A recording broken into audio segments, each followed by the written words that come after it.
A lot of books dealing with atheism have been doing very well. Mr. Harris's books and several other authors. So something about these books is resonating with some Americans and people around the world. My question, why? Why are these books popular? Why are they resonating? Who wants to take that? Am I on? Am I mic'd? Okay. Well, I think they're resonating for two reasons. I really can only judge on the basis of my motive for writing them, but or writing the two books that I wrote. Clearly, 9/11 did something to our discourse. The liabilities of having people be certain of paradise became exquisitely obvious to many of us. And then the Bush administration and the fact that we have a president who begins every day on his knees in prayer and has Bible study, I think, has made many people uncomfortable. So that, I think, is the certainly motivates a lot of readers, but I think it's easy to draw the wrong message from the fact that there are multiple so-called new atheist bestsellers, because between me and Dawkins and Hitchens and Dennett, I think we've sold something like 3 million books. But of course, many people have bought all the books, so there's not 3 million readers there. There's maybe 1 million readers, and someone like Rick Warren sells 1 million books a month, and that's just one pastor. So it's still a very small segment of the book buying population, and as we all know, not so many people buy certainly hardcover books. So, what do you think? Well, there's no doubt that what is the Islamic threat, essentially, is which I'm sure we'll talk about more, but which I would say is a particular brand of Islam, which is right now a virulent strain, is something that has indicted all religion in some people's eyes, and I would say also that science and the place of science, which is at the heart of, in particular, Dawkins and Dennett's book, is part of what people debate about and I think don't understand very well. What do you think they don't get? They don't get that science is powerful, but it's narrow. And the idea that science explains human life is an idea that I think is promoted only by people who are under the misimpression that the place of science in human life is a scientific question, when in fact it's a philosophical or religious question. And you can't explain the place of science in human life in scientific terms, just like you can't explain what an idea is in scientific terms. It's intangible and philosophical and religious. And I think that a lot of people are, or at least a number of people who are educated scientifically but not philosophically or theologically, think that now that science is as powerful and as potent as it is, there's no place for religion, or it has in some sense disproved religion. What do you think of that, Mr. Yeah, that's a very good place to start. Well, I think the one thing to notice is that the dialogue between science and religion has gone this way. It has been one of relentless and one-directional erosion of religious authority. I would challenge anyone here to think of a question upon which we once had a scientific answer, however inadequate, but for which now the best answer is a religious one. Now you can think of an uncountable number of questions that run the other way, where we once had a religious answer, and now the authority of religion has been battered and nullified by science and by moral progress and secular progress generally. And I think that's not an accident. And the one area where religion still seems to hold its ground is now under assault by science, and it's very good that it is under assault by science. And this is the whole issue of morality and human happiness and what constitutes the good life. These are, and let me just tell you why I think this is a scientific question. Even the place of science is ultimately a scientific question. Because surely there are objective facts to be learned about the basis of human happiness. The moment you recognize that morality and spirituality and value is a matter of happiness and suffering, and that we're moving suffering in the direction of happiness, then you realize that if there are objective facts to know about human happiness, and surely there are, facts about the way that genes and ideas and uses of attention and economic systems, social structures, all of these conspire to make us happy or miserable. And again, it's true that scientific discourse is just in the beginning of addressing these issues. But it's not too soon to say that love is better than hate in terms of ethics. And we are studying these things at the level of the brain. Eventually we will understand the brain basis of love and hate and the kinds of mechanisms, both cultural and personal, that ramify these states of mind. And there will be right and wrong answers. And we'll find, for instance, that honor killing is a bad strategy if you want to raise compassionate men. We know that already, but at some point we will know this biochemically.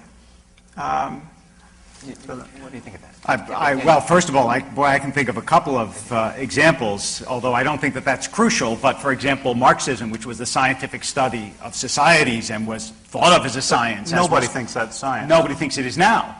You said an answer now that people once thought was scientific but no longer do. That's a good example. Oh, no, but let me just clarify my question. But a religious answer to life is much better now than this poor science that was Marxism, or for that matter, I would say, than the not very good science that was Freudianism. But go ahead. Well, I agree on both counts. It's just that the point to make is that the antidote to bad science or failed science or scientific incompleteness is good science and more science. It's not religion. By the way, I want to preempt that answer for religion.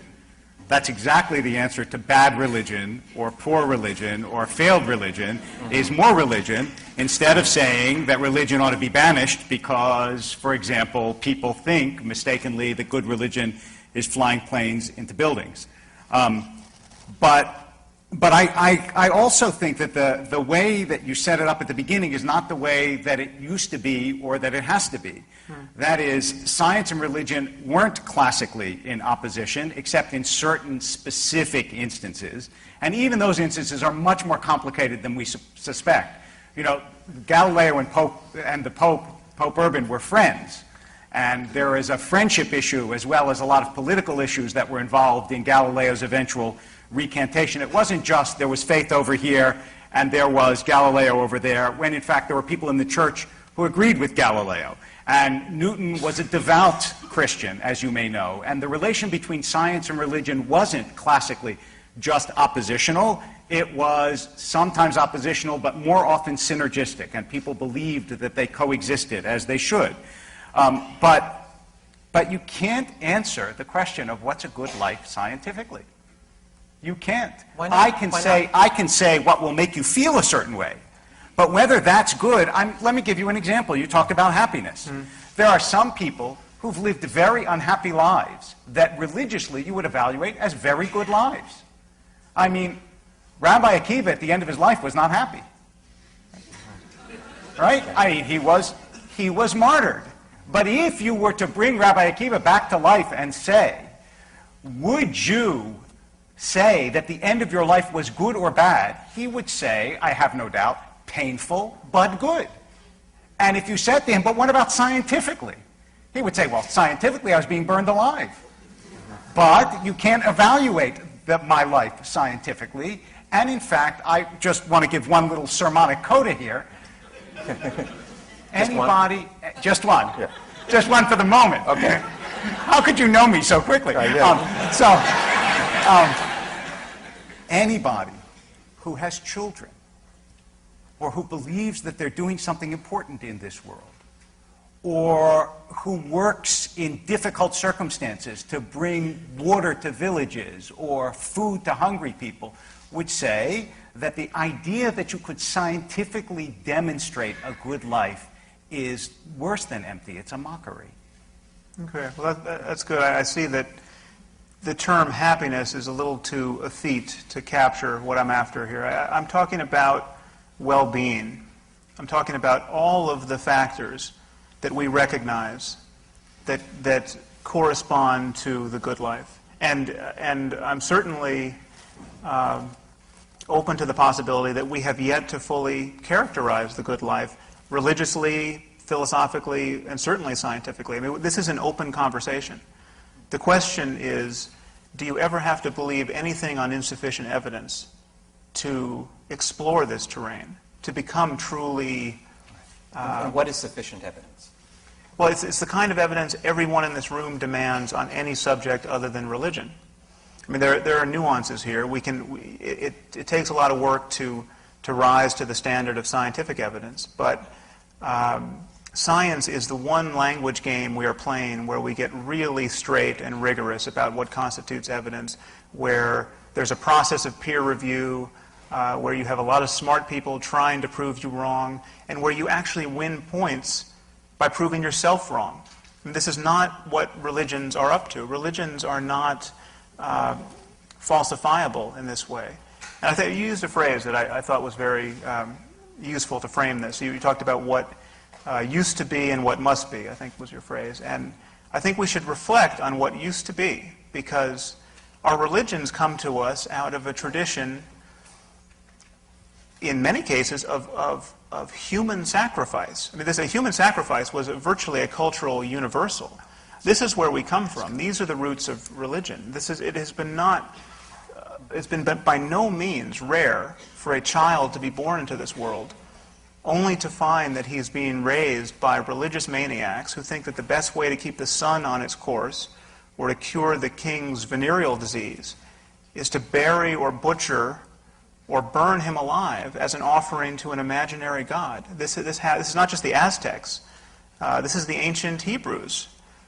Human sacrifice is in the Hebrew Bible, at times condemned, at times tacitly supported, at times demanded, and then, as you know in the story of Abraham, the demand is recanted. We come from generations of people who did not know a damn thing about the causes of events in the world that really concern them: the spread of disease, the failure of crops, the weather. And so religious discourse has changed. We're not sacrificing people happily now, but it has changed by virtue of progress from the outside. I mean, just certain modes of operation are no longer tenable. When you can get a weather report on the evening news, you no longer have to sacrifice a child in a vain attempt to control the weather. So, yeah, I did have a question. I want to go back to what you said at the very beginning, that religion is the one thing that we believe on insufficient evidence. And I want to ask you, and I'm only asking this a little bit tongue-in-cheek, but on what evidence do you believe that life is worth living? Well, I just think that's a misconstrual of how we talk about beliefs. I mean, this is something I get in another form quite often. I wrote this book entitled The End of Faith, and people attack me essentially with the line, but you need faith to get out of bed in the morning. You know, our lives are built on faith. That's not the kind of faith I'm attacking. I'm talking about... Oh, but you said explicitly that religion is the only thing that we believe things on insufficient evidence. Well, so I'm asking you if you believe that life is good or worthwhile on the basis of scientific evidence. Because if you don't, then I would amend your statement to religion and everything else that is of central value in our lives, we believe on evidence that is not susceptible to scientific proof. That I'll go with. No, I think you're equivocating on the meaning of the word believe. But I don't believe that life is worth living. That's not what gets me through my day. I am operating as though life is worth living because I am seeking various states of happiness. I'm avoiding suffering. I'm moved by compassion. I have these states in me which presuppose the reasonableness of not killing myself at the end of the day. Which is not so different, by the way, from a religious person who would say, religion is not belief in a proposition. It's an orientation towards life. I live in the presence of God. That's how I feel. It's not that someone says to me, okay, here's all the evidence from column A and here's the evidence from column B. Now, which one do you decide on? That's not how you decide whether you believe or not in God. Belief in this sense is not a great word. I believe it the same way you believe that life is worth living. And you would never say, as long as somebody can prove to me that I don't believe life is worth living scientifically, I may as well give up. So it's a disconnect. It's like saying, I don't know, it's a category mistake. It's like saying of, that wall, how jealous is it? It doesn't make any sense. Yeah, You don't evaluate a religious belief I scientifically. think I need to share a comment that he wrote in The End of Faith. Okay. And I'd be curious to have you expand upon it, where you wrote, "There is clearly a sacred dimension to our existence, and coming to terms with it could well be the highest purpose of human life." Sounds very spiritual to me. Yeah, I part company with many atheists in that I'm interested in spiritual experience. I think there is, while I wish we had a better word for it, I think because that word we have to recognize carries a lot of metaphysical baggage, there is such a thing as profoundly transformative, meaningful experience that can be very hard won. I mean, you might have to go into a cave for a month or a year to have certain experiences. And so the contemplative literature is something that I read and I take seriously.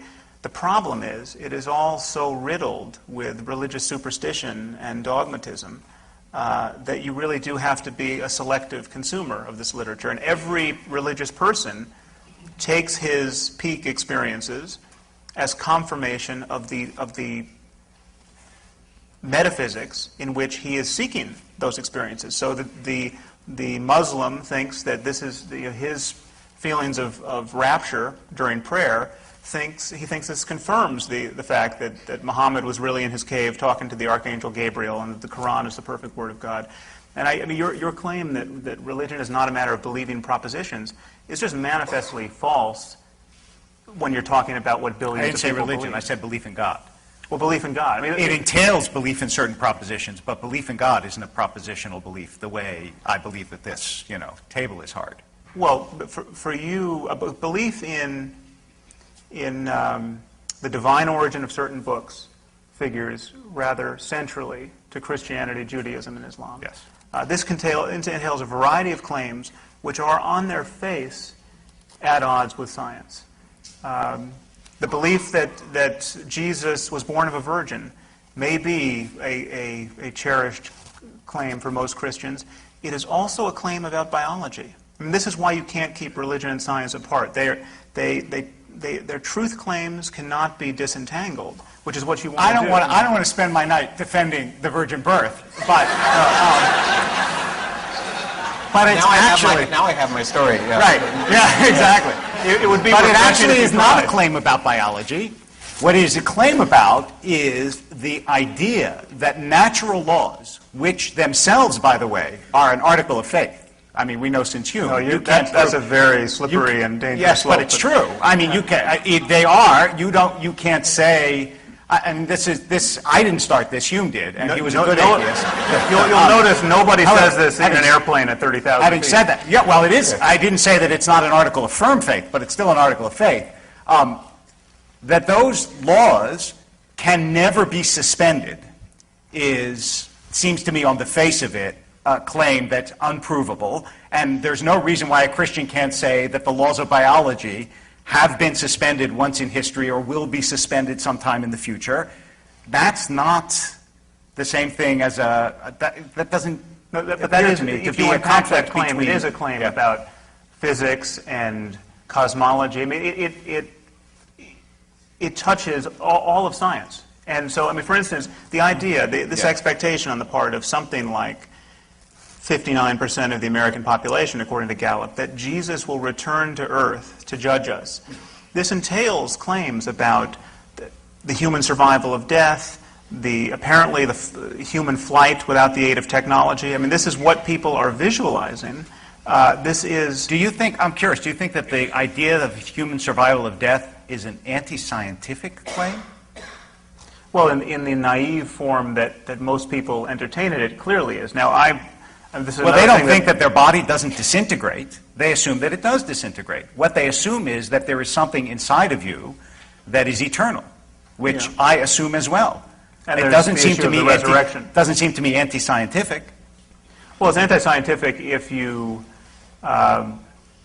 believe that you have good evidence for that. I mean, this is what's anti-scientific.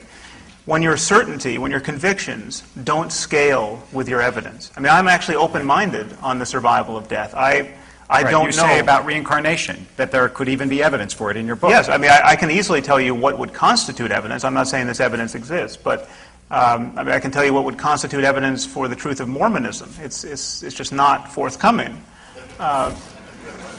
This isn't. We're not going to get political on this. I mean, there are all kinds of scientific things you can say about religion, which religious people tend not to want to hear. I mean, you can say, for instance, that Mormonism is objectively less likely to be true than Christianity. Why can you say this? Because Mormonism is just Christianity plus some rather stupid ideas.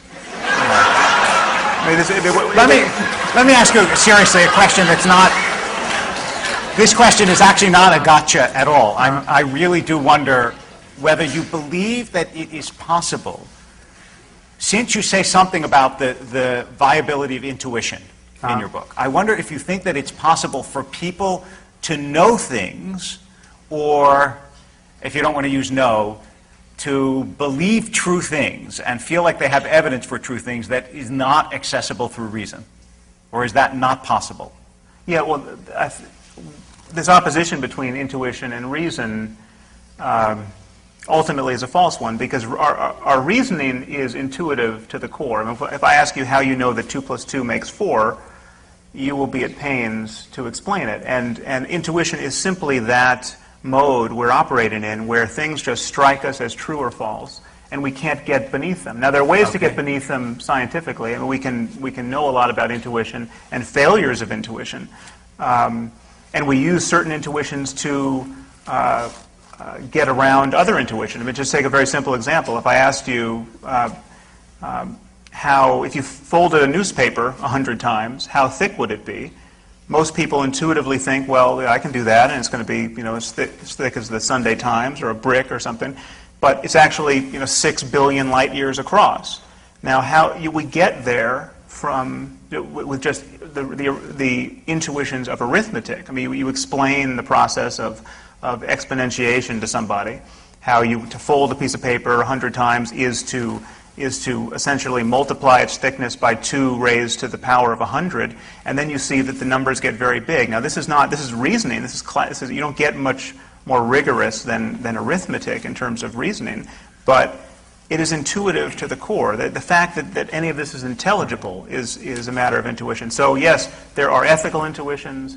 There are, I would argue, contemplative or spiritual intuitions, but no intuition you can have when you sit down in prayer or in meditation is going to authenticate most of what religious people believe most of the time in the service of their religions, like the virgin birth of Jesus, or the divine origin. No, I agree, and I don't think that most religious people would say that that comes to them through intuition. But I wonder, since from the beginning of time, 98% of all human beings who have ever lived have had an intuitive sense that there is some being or force greater than themselves, does that constitute for you even a scintilla of evidence that it's true? No. Okay. Okay. So just asking. Just asking. You touched on something earlier that relates to a question I want to ask. Many writers dealing with this subject have talked about the dangers of religious fundamentalism, of extremism. You've talked about religious moderates. Right. If you could share those ideas, and I know you're interested in this topic as well. Yes. So, well, an example of it, although not a particularly egregious one, emerged in this conversation. I mean, the fact that you would say belief in God is not a matter of believing propositions.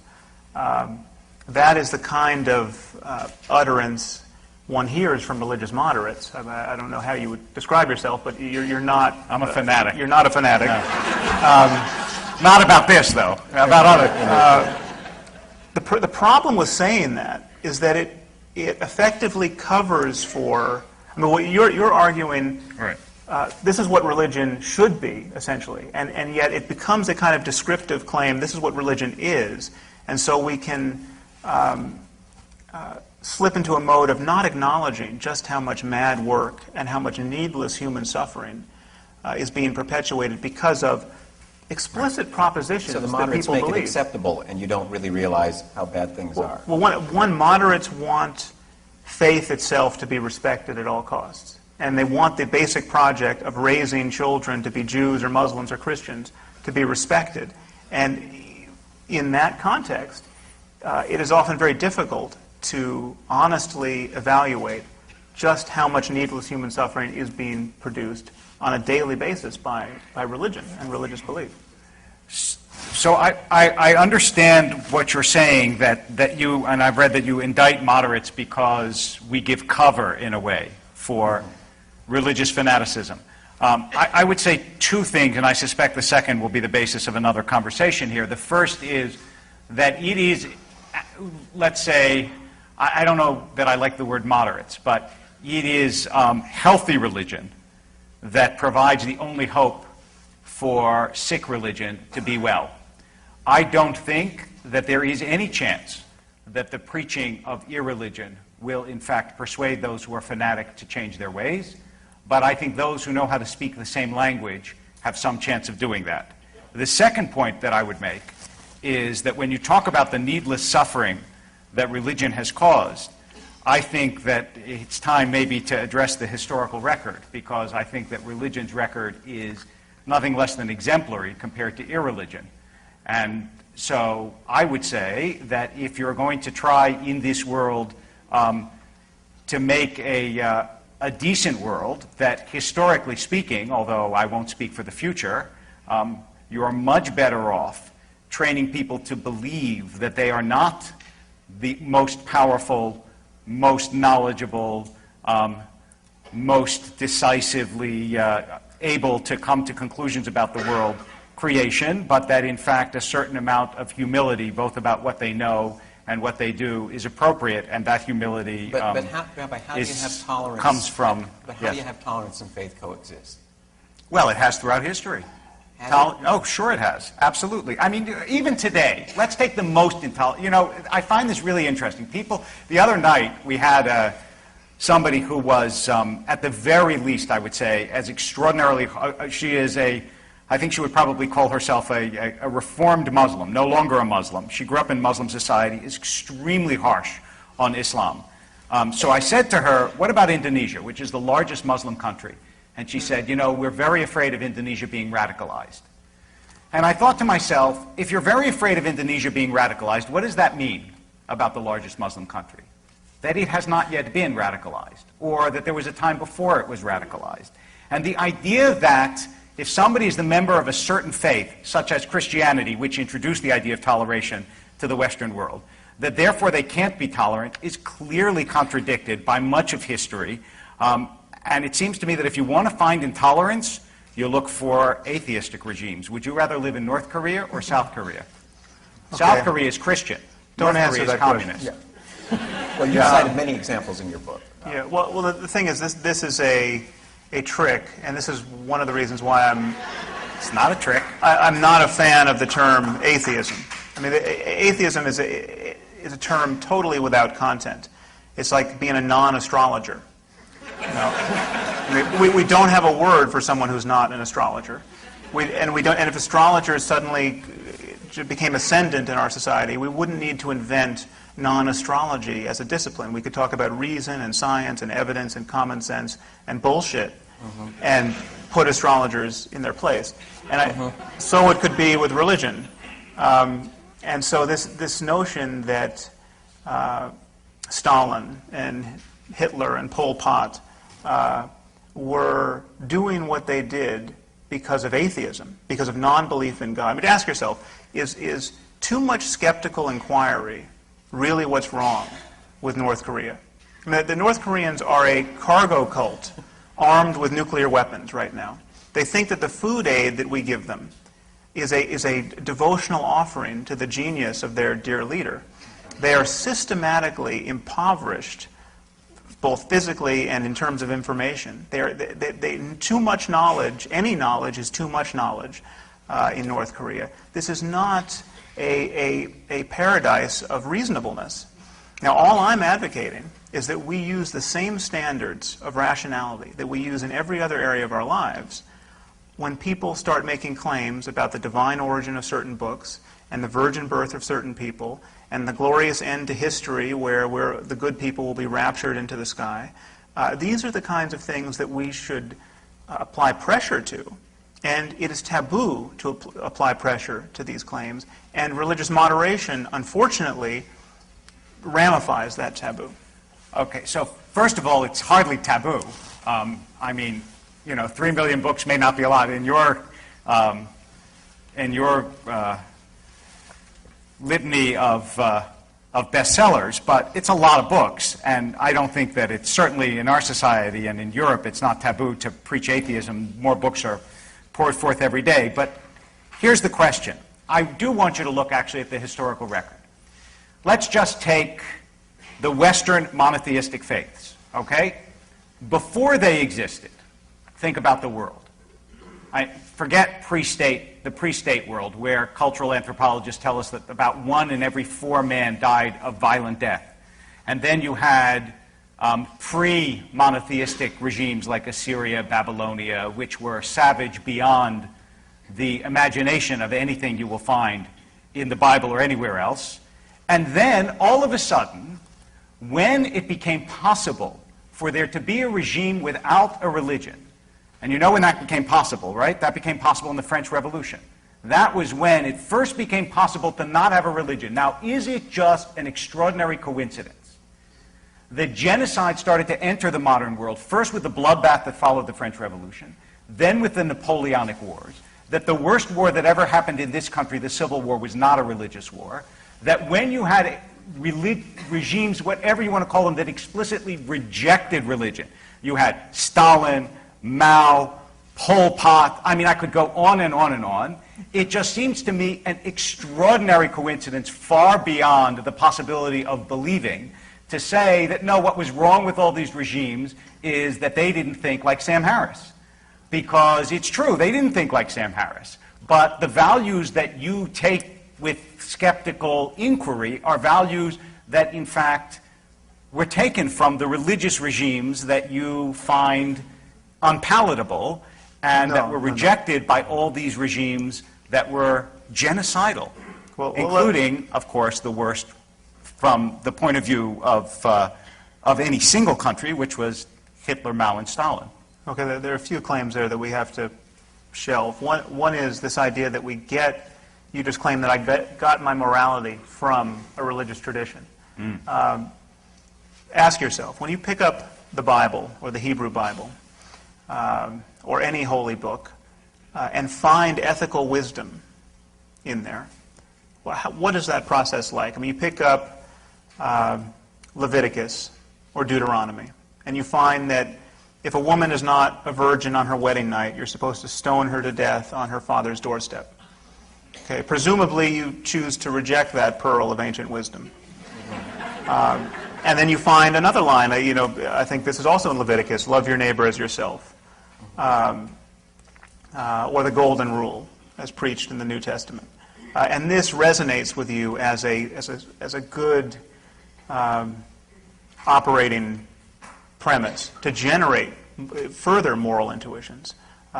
If nothing else, it's a good ideal to live toward. Now, that process, the guarantor of your morality in that case is not the book. It's in your brain.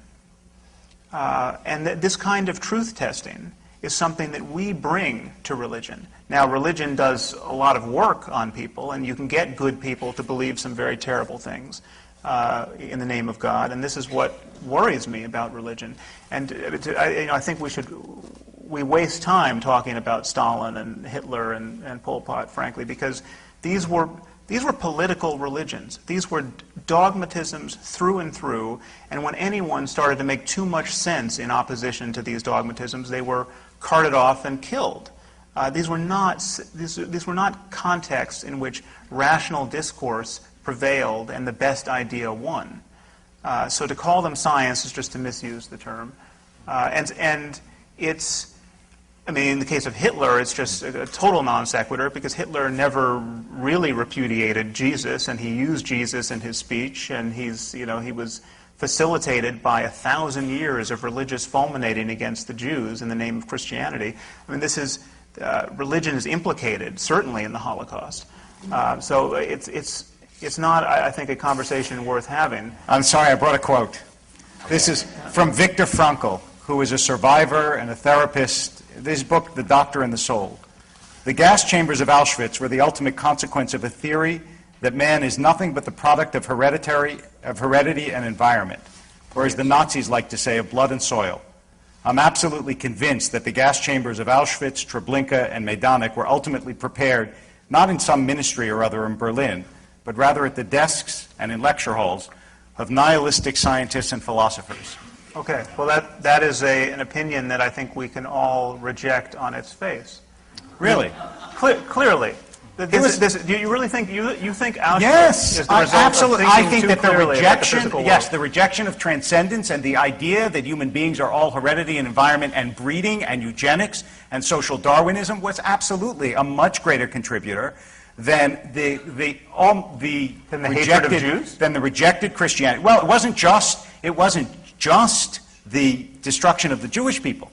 It was, don't forget, World War II, right? This was much wider than the hatred of one people. But yes, why was it focused on the Jews? In part because the explanation that Hitler gave wasn't theological. The explanation that he gave was racial. Had it been theological, I would say yes, theological. But strikingly, weren't the all these the history of anti-Semitism. There was a long history of anti-Semitism, but why did it never explode into genocide in a Christian government?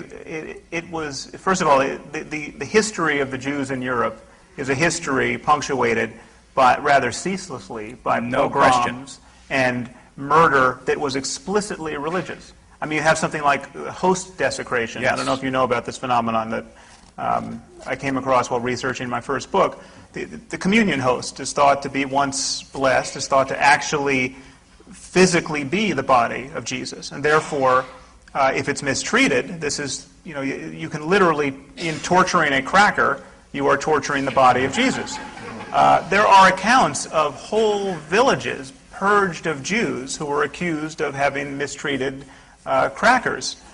So the question is, does the belief in the transubstantiation, which is a belief that I would have thought could be rather harmless, have anything to do with the idea that someone can mistreat a cracker and that you should kill him for it? Yes, it does have something to do. It's impossible to believe in the torture of crackers unless you think transubstantiation is a fact. But what it's not impossible to believe in is the torture of one group by another.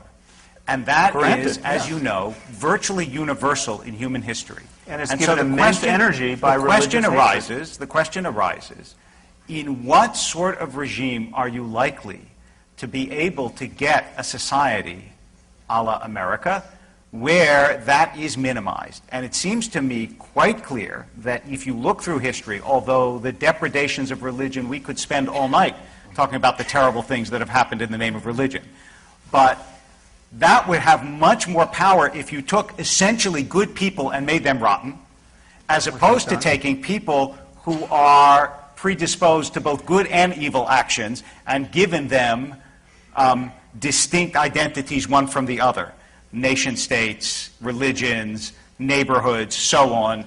And what you get, almost inevitably, is the action of one group against the other. And in fact, the only transcendent idea that I can think of that really does tie one person to another is God, which is why when you actually filter that book through a person, as opposed to, say, just opening Deuteronomy, which no tradition that I know of suggests is a way to learn morality, but when you filter it through a person, you get someone like Isaiah, who criticizes Jews on the basis of the Bible that he knows far better than we, or Hillel, who, when he's asked to summarize an entire tradition, knowing it intimately and intricately, doesn't say, go persecute someone. He says, what's hateful to you, don't do to someone else.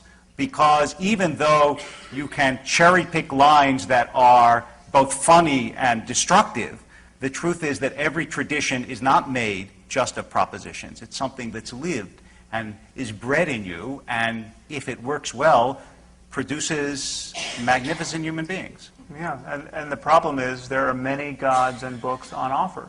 Yes. And they make incompatible claims about how we should live in this world. That's true. Again, the hope, you're proffering a hope for humanity which is the right religion most of the time.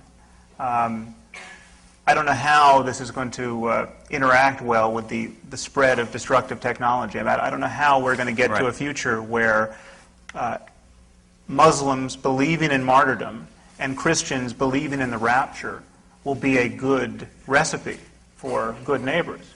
I think that is a kind of a reductio ad absurdum of this more religion argument. Again, I reject the analogy to the most repressive totalitarianisms of the 21st century. I'm simply arguing that we need to cease to reward people for pretending to know things they do not know. And the only area of discourse where we do this is on the subject of God. Let me ask you.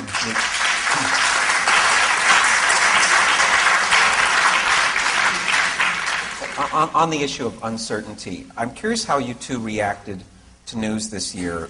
This is the year the world learned that Mother Teresa, Calcutta, suffered her own crisis of faith.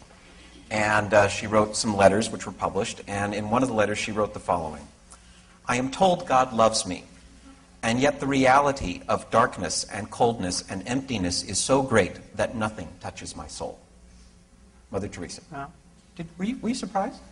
What did you think of that? Well, there was a certain gratification that spread in the atheist community. Ill-concealed. Yeah.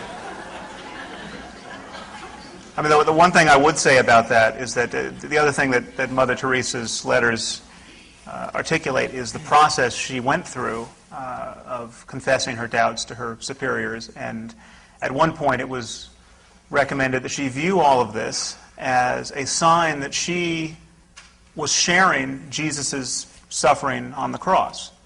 Now, this is kind of a brilliant moment of hermetically sealing a worldview. And so when I wrote about this, I said, ask yourself, when even the doubts of experts are used to confirm a doctrine, how could it possibly be disproved? And this is you see this all the time in religion. You do. And this is precisely what you don't see in science. That's right. But that's not a bad thing. First of all, ask yourself this. Even despite her doubts, if Mother Teresa weren't a devout Christian, do you think that she would have spent her life among the lepers of Calcutta? Many secular people do just that sort of thing.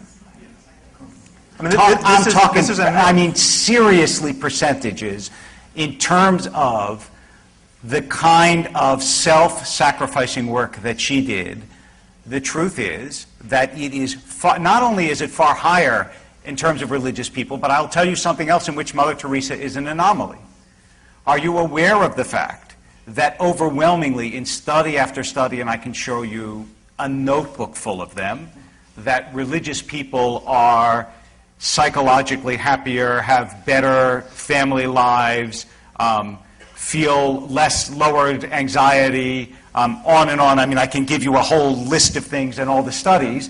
And that also, it seems to me, makes some argument, because everything in the world that human beings need in order to survive and to thrive exists in the world.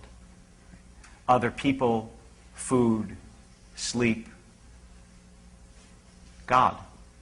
Those things that the human soul craves and needs are real. And you have two choices. It could be that we were tossed up by an accident of ancient chemistry, in which case it's remarkable to think that this product of evolution by blind forces could really understand the world around us. I mean, why in the world should science work if your brain is purely a product of evolution? Right? There's no reason why you should understand the world or be able to understand the world. Or it is possible that you're not just a product of blind forces. And neither, despite the darkness that she felt in her soul at times, was Mother Teresa. Which is precisely why we not only can understand the world, but we can understand more than the world. Because our origin is of the world and also not of the world. And the reason that our minds can do something more than just operate on instinct is because we operate all the time with things that are not physical. Right? Ideas, words. I can say something and change the physiology of your brain. Now, how is that? Unless there's something more to your brain than physiology. Okay. So, Now, This is I've kind of let you run on there for a while because and awfully Christian of you there.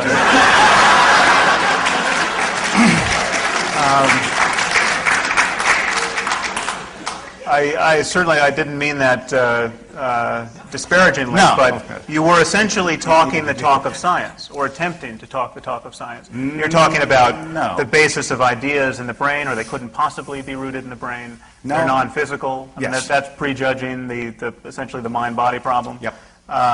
You're talking about the improbability of all of this emerging out of the early chemistry of the Earth. I mean, don't we need an intelligent designer of some kind to do that? These are scientific claims. And it's ironic that religious people generally talk about humility, talk about the arrogance being on the side of science, and then at the drop of a hat weigh in on scientific claims and make claims about the nature of the universe that no cosmologist can make, that no biologist can make. I mean, this is I have quite lots of astonishing. cosmologists and biologists who make the identical claims that I did, but they're actually not scientific claims. They're philosophical claims. Well, many of them are scientific. I mean, when you're talking about probabilities, when you're talking about the relationship of mind to matter, these are scientific claims, and we know that almost everything you take yourself to be as a matter of subjectivity has its basis in the brain, and we know this with one exception. I mean, I have written about this, that we have not reduced consciousness itself to That's brain a function. fairly formidable exception. It's huge. It's huge. But everything else you take yourself to be as a matter of mind, your ability to recognize faces and speak English and form concepts. I mean, people have this naive idea. When you think of yourself as a soul that may yet survive your death, you are thinking of yourself very much intact. I mean, the stories of going into the tunnel of light and recognizing Grandma entail a fair amount of mentality. Mentality we know can be disrupted at the level of the brain because we see these neurological complaints all the time. And the proposition is that if you damage a brain a little bit, you destroy English and an ability to recognize faces. But if you damage it totally at death, lo and behold, the soul, still able to recognize Grandma, will rise off the brain and go into a tunnel of light. These are scientific claims, and they are profoundly naive. It's not a scientific claim. It may be a scientific claim to say that my ability to speak English can't be disrupted by disrupting my brain. But the essence of what a human being is, which is the one thing that you say we don't have a scientific explanation for, is consciousness. Well, it's not just human beings. It's dogs. We don't know where consciousness emerges in the natural world. We don't know where it emerges, or self-consciousness, although self-consciousness is probably different from consciousness in animals. That would be my guess. But it isn't just that. The morality, consciousness, all these things which are susceptible of scientific exploration are not susceptible of scientific explanation because they're not scientific questions. When you ask, for example... You don't think depression could be susceptible to a scientific Sure, account? I absolutely do. So where do you draw a line between a mental state like depression and one like joy? And the existence of a mental state, and the existence of a sense of identity that makes you a human being that could transcend your death. The point is that if you believe in that existence of identity as a human being, it can even be diminished in this world, but it doesn't mean that it's diminished forever. In the same way that it didn't exist before it came into this world, which to me doesn't mean that it didn't exist in some state that we don't understand. Right? Okay. Before I was born, I wasn't conscious of me. Does that mean that I really didn't exist at all? That, to me, is a religious claim, You don't exist. Many people claim to find it impossible to believe or to imagine that they won't exist after death. Just try it for a second. I mean, you imagine that everyone in Paris right now is getting along fine without all of us. I mean, none of us are in Paris. We are really, really materially absent from whatever is going on in every other city on this planet right now. You were absent for all of human history before your birth. The idea that you simply can't imagine not existing after death is really kind of just for lack of trying, I think. Granted, this is terrifying, and I think it's terrifying not so much in our own case, but it's terrifying in the case of those we love, and we are terrified to lose the people we love in this world. That is an objective fact, if there is one in this area, and religion is the strategy we have adopted to keep that terror at bay. So if it's not religion, then what do you have?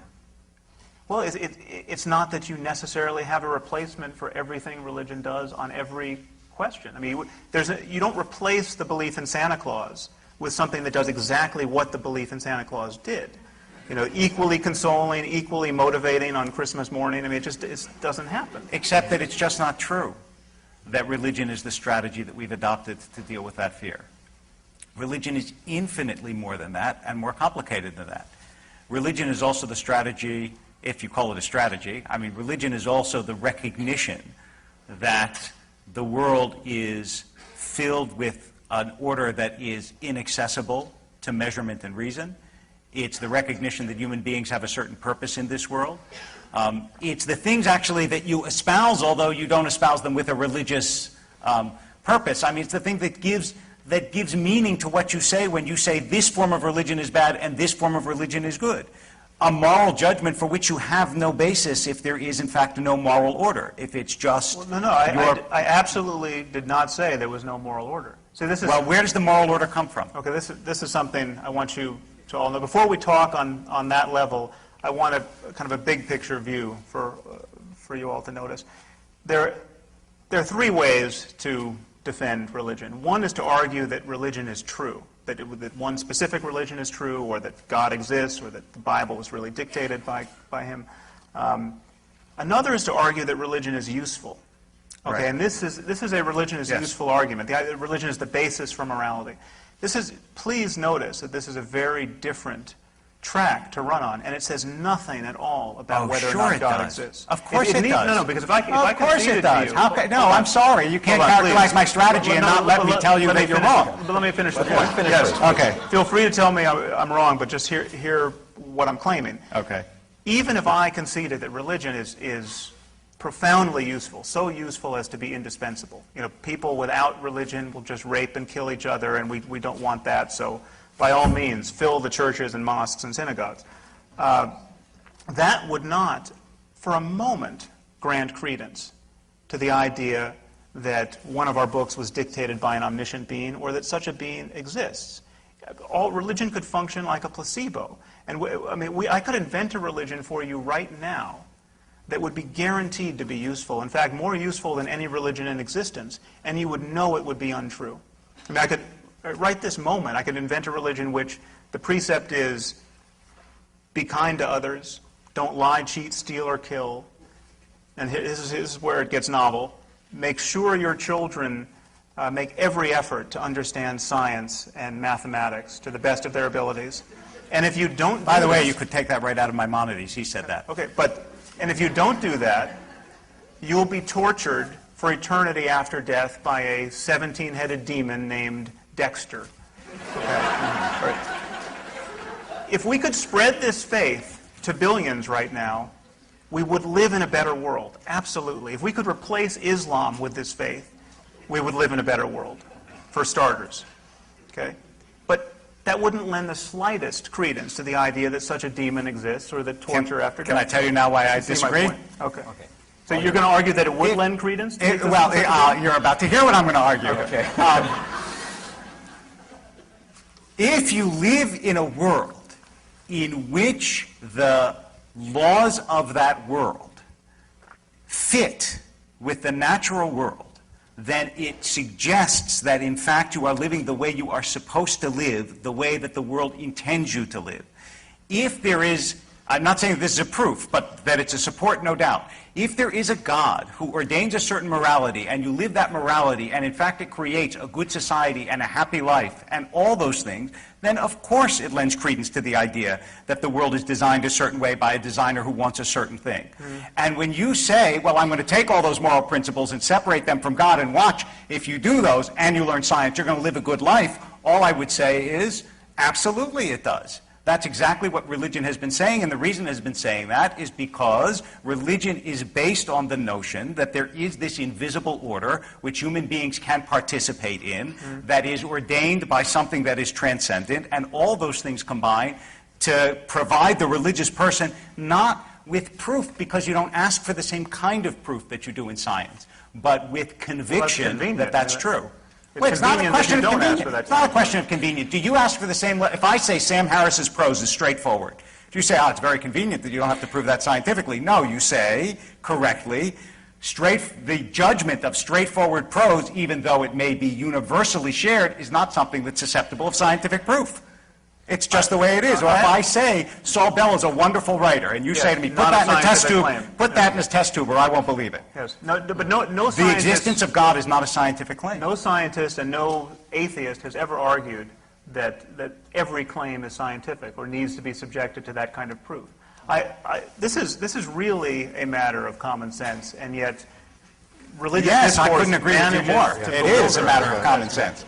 And yet it's violated all the time when you say to me, why isn't there any proof for God? And the answer is, it's not a scientific claim. That's exactly, for the last, 45 minutes, that's what I've been trying to say. What people actually believe is that one, they're rewarded after death in certain circumstances. They will be rewarded. There's a difference between an eternity of happiness and an eternity of suffering. And it really matters what name you call God and what you believe and the precise kinds of practices you engage. And in the case of Islam, it matters if you die in the right circumstances, and nothing's more auspicious than dying a martyr. So I'm happy to make common cause with you to say this kind of religion is bad religion. Okay, but when you extrapolate that to all religion is bad and we should have the end of faith, what you're doing is you're doing the equivalent of saying, because there is junk science, let's throw out all the PhDs. No, it's a false analogy. I'm objecting to the very thing you are typifying in this conversation. You are saying that religion is not a matter of making those claims to knowledge. Religion. No, I said God isn't. God, the God belief in God. Okay, those two are not identical. Religion is a path to God. Because religion is a path to God. What are you calling God? What am I calling God? Where is God? God is the intangible creator of the universe in whose presence a human being can live and according to whose dictates or will a human being can live in this world. But what is your evidence for the existence of God right now? I don't have evidence because it's not a scientific claim. Okay, but unless you want to say, unless you want to say, oh, well, I shouldn't say it that way. I don't have proof because it's not a scientific claim. If you want a supporting idea, I would say my understanding of other human beings and my experience of other human beings, which leads me to believe that there's something more than material. My understanding of the design of the world, which leads me to believe that we're here not by accident. My appreciation of the fact that human beings, even though we are made of stuff, have consciousness, which leads philosophers like Galen Strawson to assume that even rudimentary material has consciousness because he can't explain how consciousness arises. Right. My experience of religious human beings and the way they live and the fact that they live in harmony, to my perception, with an invisible order that gives them a life of a certain sanctity and holiness. This is a general claim. Religious human beings generally live in harmony with... No, I said my experience of certain human beings. I mean, I can keep going if you want me to keep going. Well, no, I think you've put enough on the table. Okay, but none of those are scientific evidence. Many of those claims trespass upon the territory of science overtly. I mean, the claim about your understanding other human beings being suggestive of a divine artificer. Is that a scientific claim? Absolutely. Extraordinary. Is your understanding of mathematics also suggestive of a divine artificer? No, it has to do with my experience. Your ability to learn language? Do you understand? It has to do with my experience of you. When I'm looking at you right now, you may assume that what I see is material, but that's not what I see. And it's not what I believe. And I think that I understand it's not what you believe. There's something in you that is more than you believe. I really think so. this is now, if you want to make that a scientific claim, you can. But I'm telling you, it's a metaphysical claim, and to confuse the two is a mistake. Okay, you can add any metaphysics you want. Thank you. In that, by that means, I mean, I can say, I see you as a reincarnate personality, and I think you were probably. I was someone famous on Atlantis. Yes. Right. Don't make me like a washerwoman in a previous people do this all the time. I mean, you can broadcast. I mean, this is constrained by our common sense in every other domain of discourse. I mean, just take, for example, the people who think Elvis is still alive. Okay, what's wrong with this claim? I mean, why is this claim not vitiating our academic departments and corporations? I mean, I'll tell you why, and it's very simple. We have not passed laws against believing Elvis is still alive. The problem is that whenever somebody seriously represents his belief that Elvis is still alive in a conversation, on a first date, at a lecture, at a job interview, he immediately pays a price. Yes. He pays a price in ill-concealed laughter. Right. Now, surely you can agree with him on that. That is a good thing. Now, then he could rattle on about this is not a scientific claim. This is a matter of faith. You know, when I look at you, I see you might be Elvis. I mean, he could do this. Except that, you know, this is like I mean, almost all the books. I don't believe it's in your book, to your credit, but the Bertrand Russell teapot analogy, right, which Dawkins is so fond of, that there might be a celestial teapot circling the globe. I think it's in my book too. Is it? Shame on you. If you make a claim about the existence of a physical entity like Elvis or a teapot, yes, that is evaluated the way you evaluate any other physical entity. That's why I keep saying, and I will say it again, that it is not a scientific claim to say that I believe you have a soul or that God exists. If it were a scientific claim, then you would be able to evaluate it the same way you could get a telescope and look for a teapot. But you can't. Let me ask a question that deals with, let me change gears on you guys here. Yeah. A question that deals with human creativity. Okay. Religion has inspired a lot of great works. Look at the world of music, the visual arts. Okay, let's just, for a second, say the world comes over to your way of thinking. Right. How does that affect the arts? Music, literature, The Simpsons. You know, I'm just curious. What would that creative world be without that? I think it's a false fear. The idea that we wouldn't find any reason to build beautiful architecture or paint nice paintings, but for indulging certain religious superstitions. It's just not. I think Feynman once wrote that he was a poor poet who must fall silent when he finds out that the sun is actually a massive sphere of hydrogen fusing into helium. I mean, it's not. The claim is that you have to take something on faith to be creative, and I think it's a product of an argument that you used briefly early on, which is a fallacious one. This idea that the percentages of people who do these great, I think you used it in the connection in terms of goodness, not in terms of art. Yeah, in terms of goodness. Right. Most people. Was it not fallacious in goodness? Yeah. I'm just curious. No, it's that fallacious. too. Okay. Most people are doing this good work are doing it for religious reasons. Well, most people, most of the time, have been religious throughout human history. There has been no one else to do the job. This is true. Yeah. I mean, most people who have plucked chickens have plucked them while believing in God. That does not mean you need to believe in God to pluck a chicken. That is precisely why. Yeah. That is precisely why it's important to look at the 20th century and the 19th century, when it was possible to have societies that didn't believe in God, and to see what happened. But you have and to when look I at what did else that, they you said, believed in. when I did that, you said, but they didn't believe what I believe. And what I'm saying is that if very you had few people do believe what you believe. Apparently. No, I being Sam Harris here, not what I, David Wolpe, believe. You said when I said Napoleon, the French Terror, the Civil War, Stalin, Hitler, Mao, Pol Pot, all these. As soon as it became possible to have non-religious regimes, look what happened to the world. You said, but what about people who believe what I do? And what I'm saying to you is that thus far in the world, extraordinarily enough, when you remove religion from a society, it is not ruled by Sam Harris's. That's not the way it seems to work. Now, you'll tell me this is a utilitarian argument, and indeed it is. This doesn't prove that religion is true, but it certainly does prove that there is a values vacuum in societies when you suck religion out of it or force it out that is, to my way of thinking, terrifying. It does not prove that simply because you have to look at what else these people believed.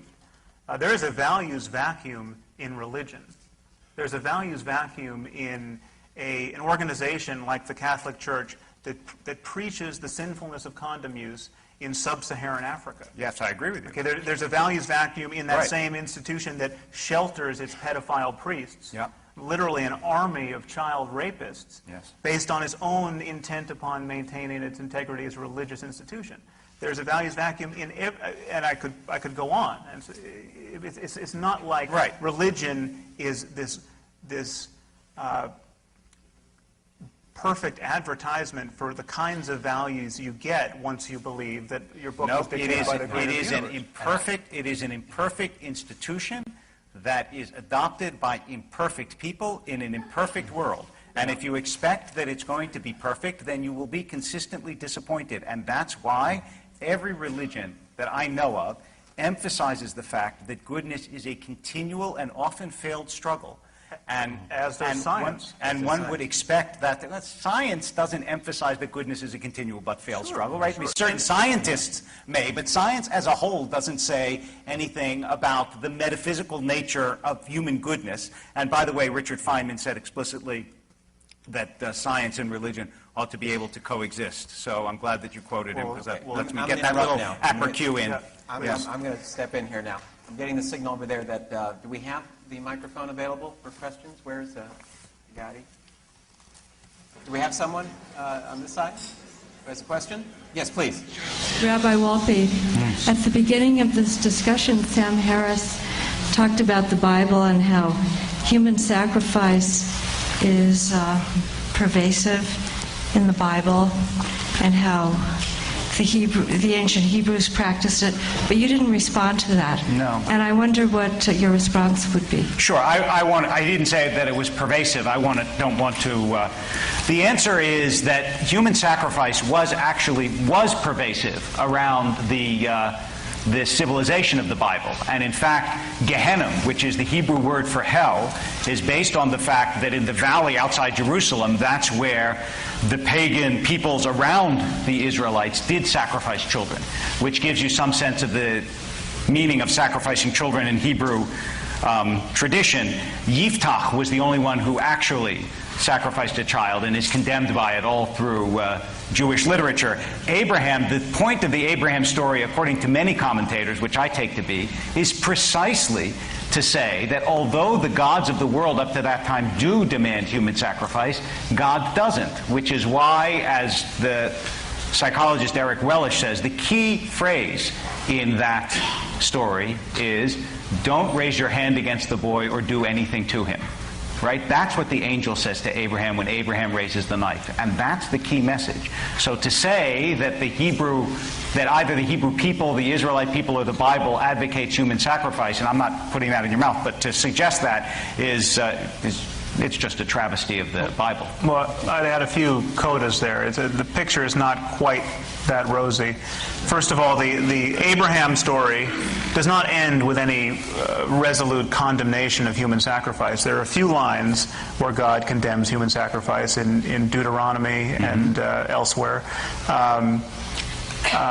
There are a few moments where he tacitly rewards it in the sacrifice of Jephthah's daughter. You might know that story. That's what I just mentioned. Okay. Right. There's a place where God claims to have gotten the pagans to have, this is in Ezekiel, he's got the pagans to practice human sacrifice so as to further defile them. And we might question the morality of God on that. You might, but that does suggest clearly that in the mind of Ezekiel, human sacrifice is a terrible thing. Yes?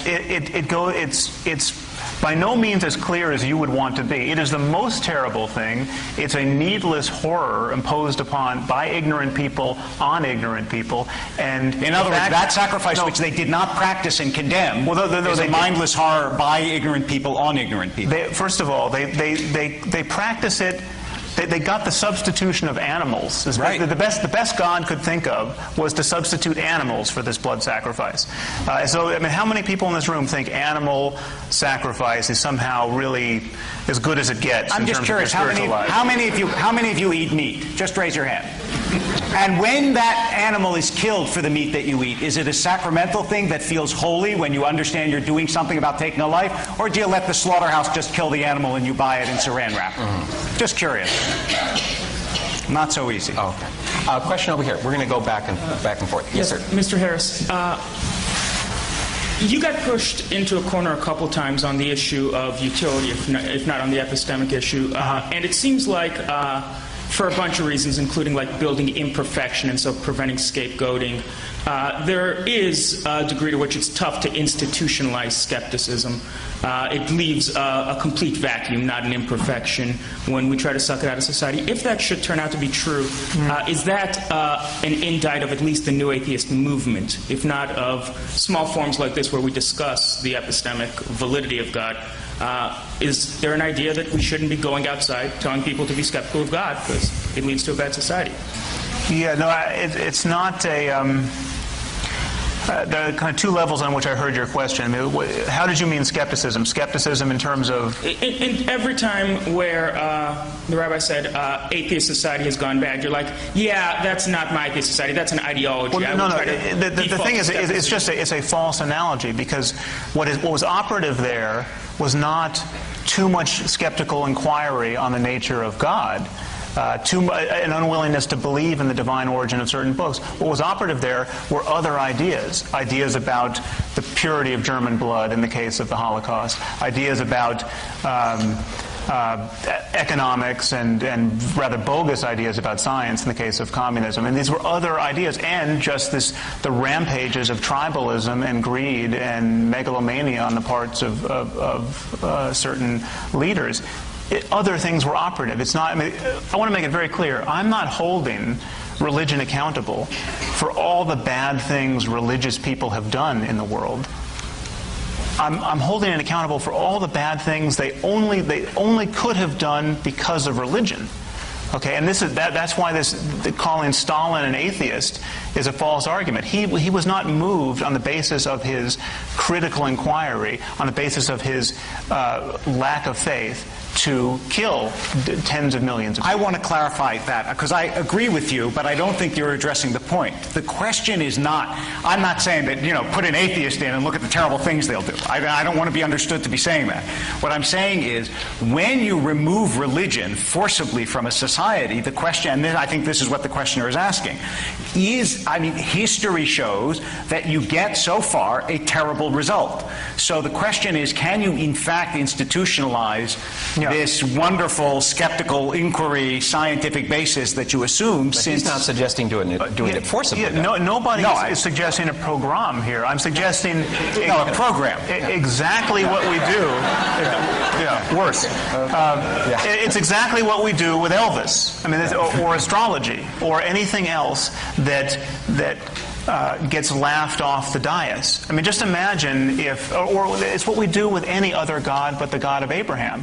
Imagine a political candidate who was forthcoming about his belief in Poseidon. It would be a problem. He could not possibly get elected. It's not like someone has proved that Poseidon doesn't exist.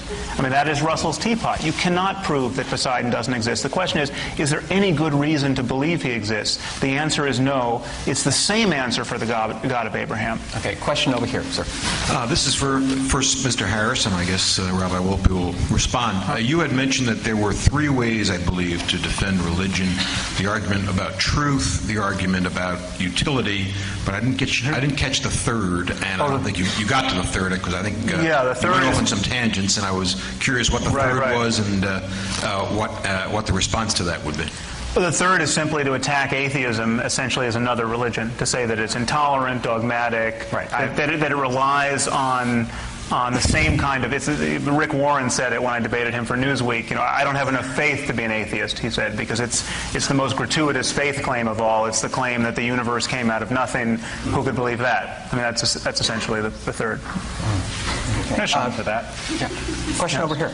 Yes, Rabbi, before you were saying that your belief in a soul or belief in God is a metaphysical claim, not a scientific claim, which I guess means essentially it's a leap of faith.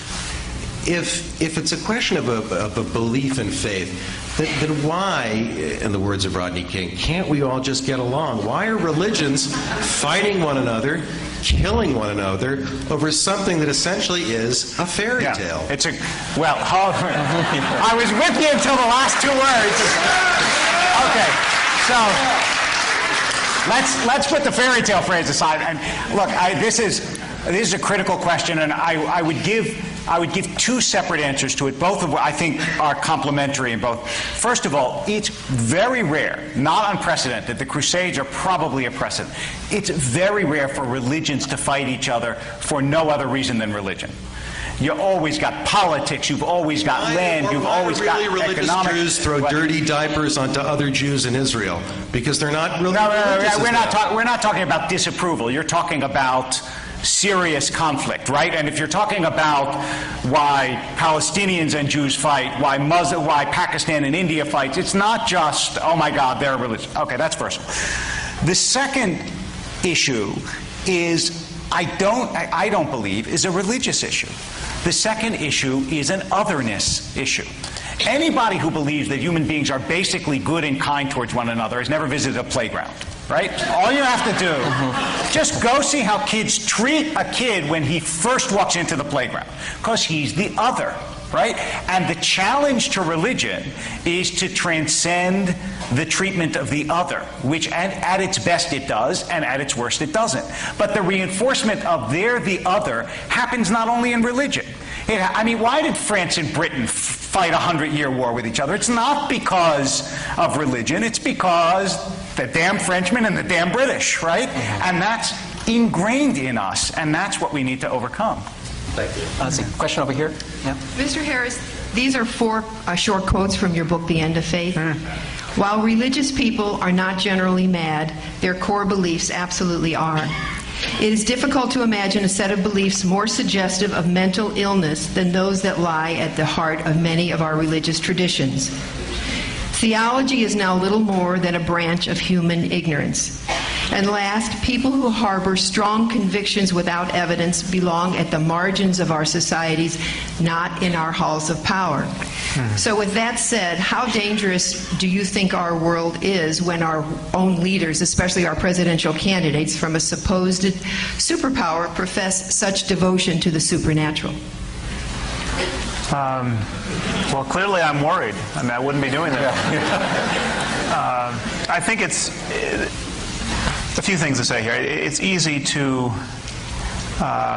exaggerate the problem, and it's easy to overlook very important differences among religions. One problem with a discussion like this is we have a word religion that is a suitcase term. Religion is a word like sport. You have a sport like Thai boxing where people get killed and hit in the head with elbows and knees, and then you have a sport like lawn bowling. What is in common between these sports apart from breathing? Not much. And yet they're both sports. And religion is like that. You have a religion like Jainism, which I occasionally reference because it is the one truly nonviolent religion. The core dogma of Jainism is nonviolence. So that no matter how fanatical you get as a Jain, you are never going to be a Jain suicide bomber. You simply cannot make sense of it by the lights of Jainism. Now, by no stretch of the imagination is Islam a religion of nonviolence. Islam is a religion of violence in certain circumstances, and it is a great danger to us all that these circumstances can be construed with enough agility as to apply almost anywhere, anytime, to anyone who wants to die for the faith. Now, I'm not saying all Muslims view their religion this way, but there are very few tools within Islam by which to say, oh, Osama bin Laden has completely misconstrued the faith. He has not completely misconstrued the faith. So between Islam and Jainism, we have a range of convictions and behaviors born of them. And the style of discourse that you're using to talk about, again, what religion should be, not what it is, I would argue, just obfuscates this terrain. We have people really killing and dying based on propositions that they are granting credence to, and these beliefs are thriving in a context in which they are immune to criticism. And we are collaborating in that process by not criticizing them publicly, incessantly, relentlessly until we break this spell. I see. And now another question over here.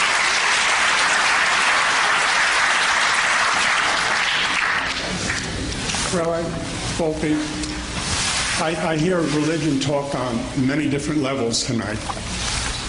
And I believe you believe in God. But I'm wondering about the other religions. And how do you determine that your religion is the right religion and your religion is the true path to God, as opposed to two virgins waiting for me in heaven, or Jesus Christ coming back to save me? And I don't understand how religious people are convinced that their religion is right. And where does that come from? Well, I always say when people ask me that it's my job to argue Judaism's excellence, not its superiority. I'm actually not concerned to make truth claims over other religions, because religion is not just a matter of propositions, it's also a lived life. The way that I understand it is, religion is an orientation and a system of patterns and behaviors that allows you to live in the presence of and with the consciousness of God. I assume that other religions can do that too. What I evaluate in other religions are the things about them that impinge on the rest of the world, like Sam was just talking about, right? If you're a suicide bomber, then I condemn that in your religion, which leads you to do that. But I have no idea to what extent a Muslim or a Christian exists in the presence of God, except in as much as they tell me that they do. So that, for me, is sufficient. It seems to me that religious tolerance consists exactly in that.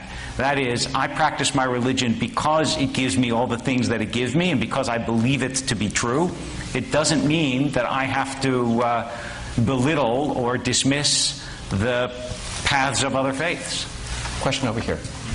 Rabbi Wolpe, if we go back in time and find a group of Jews 1,000 years ago, a couple thousand years ago, who were devoutly religious and kept the Sabbath and did all the rules, but also owned slaves and on Sunday would stone adulterers and homosexuals and anybody else the Bible says to stone, would you say that they're good people according to your view of what God wants from us? And if those same people, we found a tribe in Africa who kept those same rules today, would you also say they were good? Well, if you ask 1,000 years ago, let's just assume they weren't religious and they owned slaves. Then you could evaluate them one of two ways. In the context of their time, were they good? You might consider them good. In the context of what we would call eternal values or today, no, they clearly weren't good. And you would say the same thing about a tribe in Africa, which is that they were morally undeveloped, right? So that to me, but my understanding of religions is that they go through a spiritual evolution, which is, by the way, not only, I didn't invent this. Look in Maimonides when we're talking about animal sacrifices. You know why Maimonides said that God instituted animal sacrifices? Because he was weaning the Israelites off an atmosphere and a society in which people actually sacrificed human beings, just as Sam said, in an echo of Maimonides, and that suggested that eventually you wouldn't need animal sacrifices either. So the idea that spiritually one evolves, that seems to me perfectly compatible with faiths. You wouldn't expect that God could give a message that could be absorbed equally in every society at every time. Rather, over time, messages get refined, understood better, and lived better. You want to comment on that? Because you've talked about the adherence to the holy books, though. Yeah. I don't think he answered your question. I think it was a very good question. Two claims here. One is that you almost made it explicitly. It was certainly implicit. The idea is that at the time, I mean, the Canaanites were so ill-behaved that just getting together a coherent list of reasons to kill your neighbor was an improvement over the general barbarity of the time. And that essentially this is what... Wow, that was implicit in what I said? That's remarkable. Yeah, no, the idea that these people are so much more suggestive than I realized. I got to tell you, it didn't cross my mind, but go ahead. Feel free to amend your statement. No problem. He just did. Or in fact to make it again so that it'll be understood. This is often claimed, the idea that the Bible is just the best that was possible for that community in that period in history. You know, the 5th century BC was an age of such barbarism that Leviticus is really kind of it's like the U.S. Constitution, a brilliant document. It is not a brilliant document. It is an appalling guide to morality. And just think of how good a book. Just think of how good a book would be if it were authored by the creator of the universe. I mean, there's not a single sentence in any book of the Bible that could not have been written by somebody living in the Iron Age. This is a problem for claiming that this is the best book we have. And so the problem is, if you're living by Leviticus and Deuteronomy, you should be a good Jew for all time. Now, why are you not a good Jew for stoning your neighbor for working on the Sabbath today? You're not, because we have different standards of morality and reasonableness. And we happily do, and those came from outside of religion. Those did not. No, it's true. They were all religious people dealing with the strains. Yeah, of science exactly. Well, what I would say is that that's only if you see any document as a static document. But if you understand, I mean, look, the rabbis, for example, and I didn't understand this to be your question, but I'm happy to answer it. The rabbis said about stoning a rebellious child. The rabbis, who, believe me, their morality was not shaped by the Constitution, right? Their morality was shaped by the Bible, which is the world in which they lived. They said, this never was and never will be. Now, why did they say that? Because their sense that God doesn't want a child to be stoned, that is, their judgment of the Bible arose from the Bible itself. Their judgment of morality is something that was steeped in those books and in that text and in the community that interprets that text. And to see it only as this is a sentence that the Bible says and therefore I judge the book as to be illegitimate neglects the fact that every religious text is a text that gets interpreted through a community. That's what makes a religious text. Do you actually think the book would not be improved if we just change that line about stoning your children to death for talking back to you? I would say that it wouldn't be more. The moral vision of the Bible would not be upgraded just a notch. No, well, not the moral vision of the community that emerges from the Bible and struggled with the Bible wouldn't be. And if you ask me, I mean, although you're not asking me, I don't think that the Bible is a verbal record of the revelation of God to human beings. I think that it's a human product of God's self-revelation. So I expect there to be in that book lots of things that emerge from that society. That's exactly what you would expect. Wouldn't you be on firmer ground if it were just unambiguously the most brilliant treatise on morality and still just stood the test of time even today? I mean, just repudiated slavery? I mean, you and I could improve the Bible in 5 minutes. Not if the Bible was written thousands of years ago. No. No, but that would suggest it's divine authorship. No, because you have to have the idea is, can you create a book which an interpretive community for thousands of years would find nourishment and meaning in? And I know that you think that's easy, but I suspect it's more difficult than you think. Well, the bar is set just a little bit higher than they managed in Leviticus. We'll see how long the end of faith lasts. Okay. I don't know. Question over here. This question is for both of us and actually touches a little bit on what was just said. I'm wondering, although you were talking earlier about healthy and unhealthy religions, and in that context I'm assuming you were by meaning fanaticism, and in more context Islamic fanaticism. Not just. Not just. But primarily. Primarily and specifically.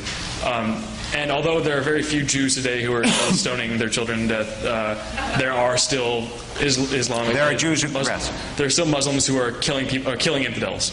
And I'm just wondering what allows us, and this has to do with more of the moderate religions, what allows us to even consider Reform Judaism or lesser forms of Christianity or Judaism together, why do we not consider these completely different religions? What allows I'm sorry? Different religions. Why are we...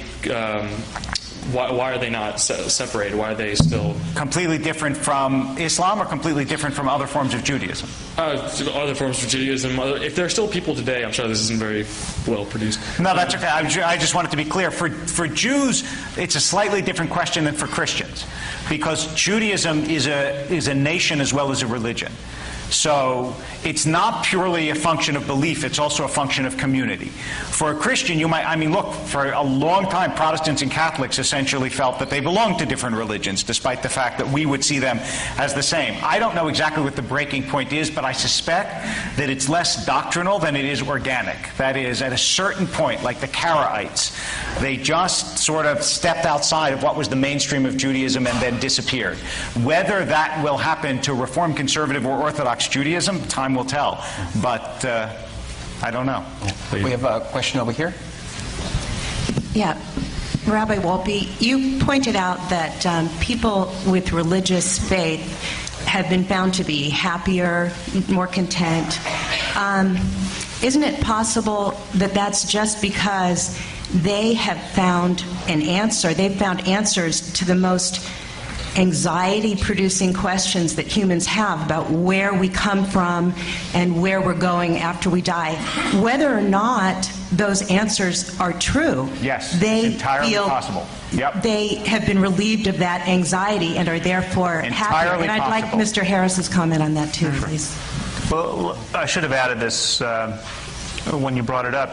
That literature is a mess, and there are obvious confounds in many of those studies. For instance, religion is very good at building community, and we know that having lots of friends and loved ones around is very important for people's sense of well-being, and the variable of community has not been teased out in many of those studies.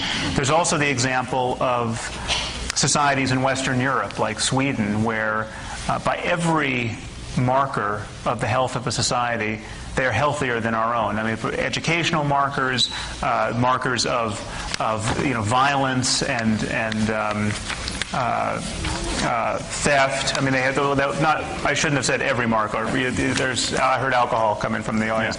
But the thing to notice is that even in the most atheistic society on the planet, which is Sweden, the level of generosity, I mean, really like kind of the Christian virtue of generosity, both within the society and to the developing world, is much higher than it is in our culture. So it's not that this can be read both ways, and much research is yet to be done on the actual effect of religion on the society. I have a lot more to say about it, but I know that there are questions waiting. So it's been a long night. Let's just take a few more questions, and I think we may call it meeting. Yes, sir. Rabbi, in your introduction, there was a comment about when you were a teenager, you shifted your perspective to a more spiritual path, and I'm curious, what was that shift? And I asked the same question to Mr. Harris. When you were growing up, was there any kind of religious background, and did you have a turning point in your life where you made a more scientific approach to philosophy? This is a slightly long story, so I'm going to very much abbreviate. It was a long process for me. It wasn't a single experience, and a lot of it had to do with my understanding that religion wasn't the crutch for weak people that I automatically assumed it was when I was an adolescent, and that in fact it reflected often a profounder understanding of life. And I would say there's almost an ironic flippancy and defensiveness about being a teenager that makes it more difficult to understand what I would call the deeper levels of living. Mm-hmm. Was there a turning point for you, sir? There was no turning point in terms of I had an interest in religion from a very early age and in religious experience, but I never was religious. I never was brought up in a religious tradition to which I'm now reacting. But the moment I really started thinking about the liabilities of religious belief came after 9/11. I mean, that was...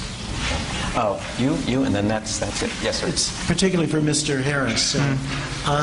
There have been many scientists who've been religious people, and many religious people who've also been scientific.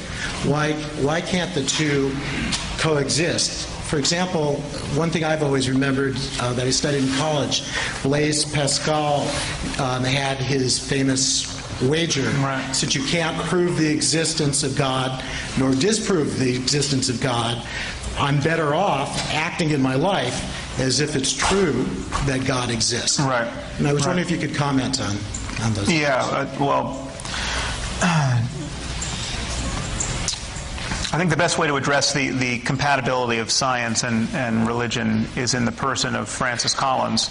I don't know if you know him. He ran the Human Genome Project for the U.S. He's a medical geneticist, obviously a scientist with a great career in science, and he's also an evangelical Christian. And he's written a book entitled The Language of God, where he claims to square his evangelical Christianity with the last 50 years of molecular biology and argue successfully that God exists. We know this based on scientific principles, and Jesus is his son. Now, I can't say that he's not a scientist, but what I can say is that the place in his book where he tells you when his doubts were truly removed, his conversion experience,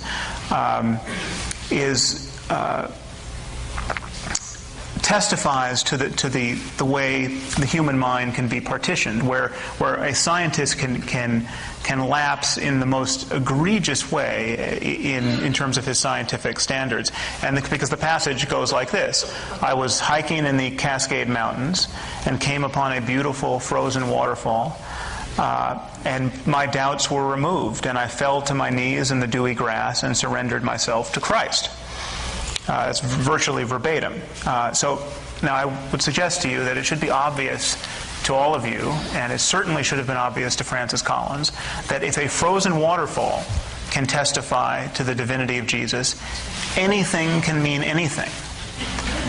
He said he actually elaborated on this point in an interview for Time magazine. He said the waterfall was frozen in 3 streams, and this put him in the mind of the Trinity. Okay, this is psychotic thinking in any other context.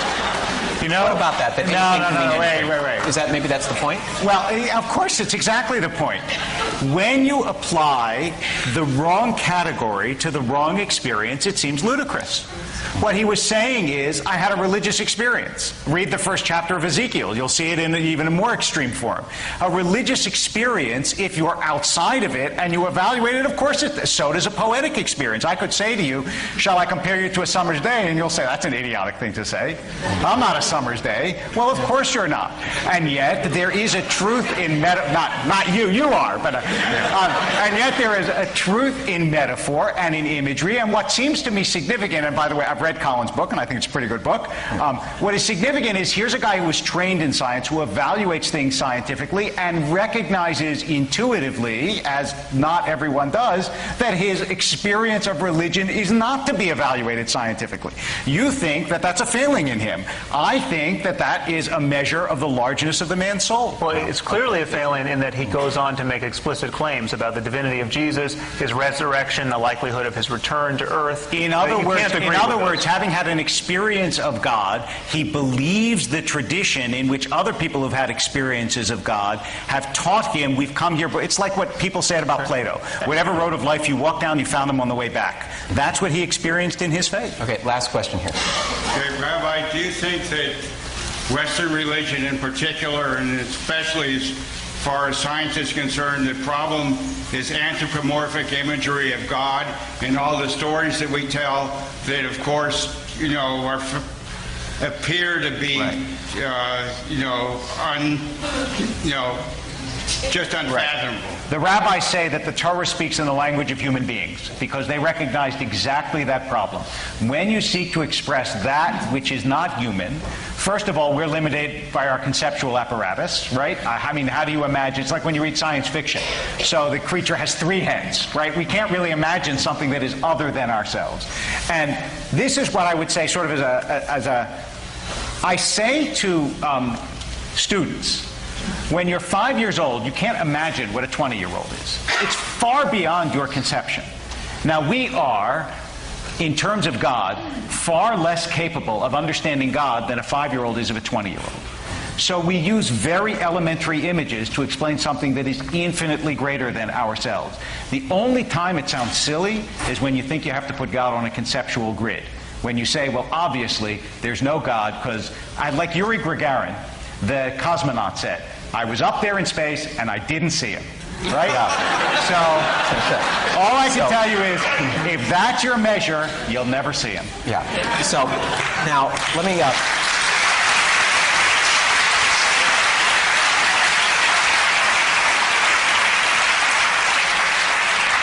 If I were in my newsroom at the LA Times, they would say that I busted deadline. But we've had a lot of fun here tonight. Guys, I'll ask you to make any just final remarks in just a second. First, a few thanks. Thank you to the university for organizing this event. And...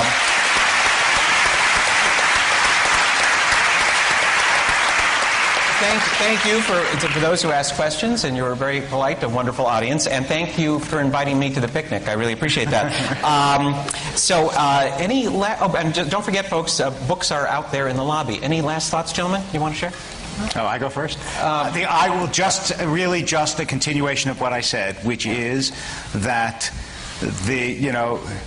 the Bible says that the beginning of wisdom is reverence for God, and I would say that the beginning of wisdom, rather than, let's say, reverence for God, the beginning of wisdom is the assumption and the belief that it could be possible that things exist in this world which human beings cannot measure, to which they do not have access, except by something that is transcendent inside of us. Just as our limbs have limitations and we can't fly, our minds have limitations too. But the fact that we don't understand something greater than ourselves doesn't mean that it doesn't exist. Yeah, Mr. Harris.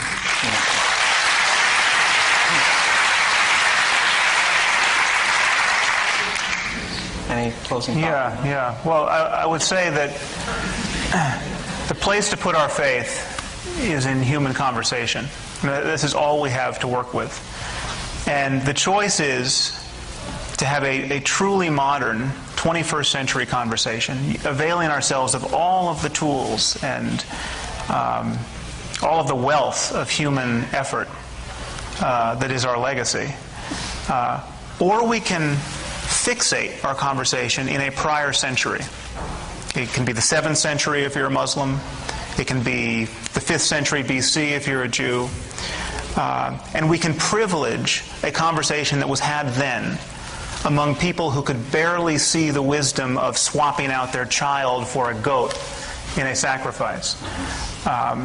And dignify their claims to understanding reality with some kind of special prescience.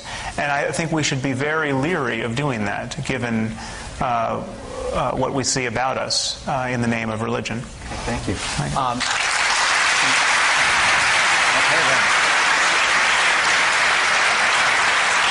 I just want to say, under the authority invested in me as moderator, I'm going to give the last word of the night to that great philosopher, student of the human condition, Henny Youngman. And Henny Youngman, I just ran across this quote the other day.